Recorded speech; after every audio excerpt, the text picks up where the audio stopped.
வணக்கம் மக்களே. மை வி3 இன்றைக்கி புது அப்டேட் என்னென்னு பார்த்தீங்கன்னா, பேசிக் மெம்பர் ஆல்ரெடி வித்ரா கொடுத்துருப்பீங்க, அவங்களுக்கு பேமெண்ட் வரலன்னு நிறைய பேர் சொல்லியிருந்தீங்க கமெண்ட்ஸில். அவங்களுக்கு உண்டான பதிவு தான் இது. பேசிக் மெம்பருடைய எல்லாருடைய பேமெண்ட்டும் கிரெடிட் ஆக ஆரம்பிச்சிருந்துச்சு. அதோட ஸ்க்ரீன்ஷாட் தான் நான் இதில் ஆட் பண்ணியிருப்பேன், பாருங்கள். மை வி3 நிறுவனம் எப்போவுமே எங்கேயுமே பார்த்தீங்கன்னா எந்த மக்களையும் ஏமாத்துறதுக்கான நிறுவனம் கிடையாது. வாழ வைத்து வாய், தீமைக்கும் நன்மை செய், உண்மை உறக்க சொல், இந்த மாதிரியான ஒரு கான்செப்டோடு வலம் வர கம்பெனி எப்போவுமே பார்த்திங்கன்னா மக்களுக்கு சப்போர்ட்டாக ஆதரவாக தான் இருக்கும்.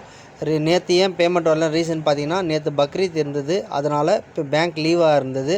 அதுக்கு முன்னாடி நாள் சண்டே, அதனால் பேங்க் லீவ், அதனால தான் உங்களோட பேமெண்ட் டிலே ஆனது. இதுக்கப்புறம் எந்த தங்கு தடையின்றி உங்களோட பேமெண்ட் எல்லோரும் கண்டிப்பாக சேரும். சமூக வலைதளத்தில் அவதூறு பரப்பவங்களாம் கொஞ்சம் கவனமாக கொஞ்சம் பார்த்துங்க. ஏன்னா உங்களுக்கு தோன்றதை ஏதோ ஒன்று பேசிடுறீங்க, ஆனால் உண்மையிலேயே மை வி3 கம்பெனி யாரையும் ஏமாத்தாது. எம்டி சாரோட ஸ்டைலில் சொல்லணும்னா, நல்லதொரு லட்சியம் வெல்வது நிச்சயம். தேங்க்யூ.